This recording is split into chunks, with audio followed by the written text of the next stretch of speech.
we are not talking of neighboring countries. If it's early warning system, we talk of our own countries. You see? So if Indonesia wants to do its early warning system, it will do it on its own. Malaysia, we do it on our own. Because in our website, the entries were very much, you see. Thousands and thousands of people entered our website, that is the ministry's website. Then there was a crash at night. Then we revived it in the morning. Then every hour we started putting out the Haze readings, every hour. Initially we did it 3 times a day. Then we made it every hour. Well, when it comes to concession maps, I think Indonesia, Malaysia, we are a bit strict about it. At the same time, we are ready to provide on all the fire-prone areas. All the pitland areas, we are ready to provide our concession maps. You see. And this will, as Indonesia was talking to us, we wanted to actually give it to the Asean Secretariat. Indonesia says it has to be G to G, you see. So we agreed to that. What we expect is up to October, there could be this drought season, and then the pitlands, the fire might break out. It could also be open burning by some farmers, but I think we have to undertake short-term and long-term measures to control this haze situation. There was also a discussion between the Singapore minister and myself on this measures to control the haze, you see. Short-term and long-term. Short-term, I think we have to send some of our people to hold discussions with the Indonesian government. You see, we can send our water bombers, we can send our firemen, we can do cloud seeding, we can do many things. But the Indonesian parliament has to agree to this, and the Indonesian government has to agree to this. Singapore has developed a haze monitoring system, which is basically a computerized platform that allows us to combine hotspot data, high-resolution photographs, as well as concession maps, which will allow us to hold the companies accountable for fires in their areas. Now, the hotspot data, the satellite maps are already available. The key missing ingredient are the concession maps. Speaking purely from a Singapore perspective, in fact, we would prefer that all this data is available in the public domain, meaning everyone has access to this. However, several governments express reservations with this approach, citing a variety of legal impediments.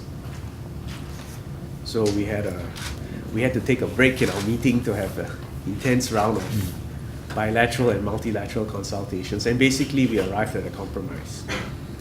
The compromise is that the governments will share data, but the data will be shared at the government-to-government level, and not at this point anyway, for publication to the general public. I've told you my preference, but nevertheless, I think this is still one step forward, that we can share data. The companies will know that this data is being shared amongst the civil servants of the 5 countries, and that action will be taken against them, certainly at a local level.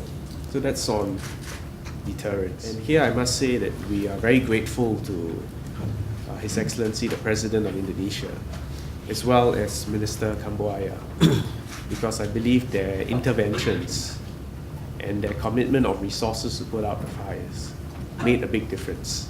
Made a big difference to Singapore and Malaysia, and we are grateful for that. But clearly, this cannot,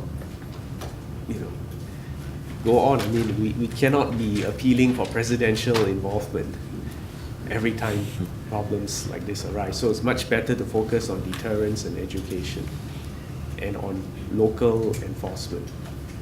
That is the only way we're going to solve this problem. But I think we have to be realistic. You're dealing with a very large area. I accept that enforcement at a local level is going to be challenging. particularly for Indonesia.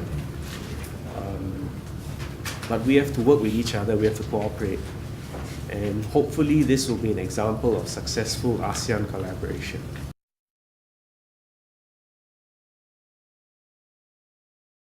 The reason why it is take time to ratification of to ratify this agreement, because you know, in Indonesia we have multi-party.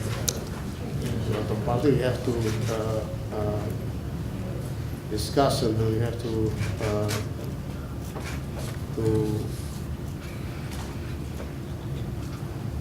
make sure to our parliament to ratify that. We have a lot of party, and it take time to discuss with them.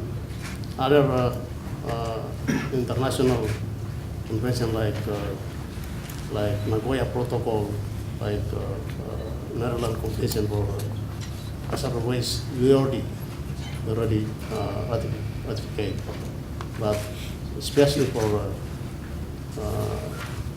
Transboundary Haze, we still we hope this end of this year, which late early years next year, you can ratify it.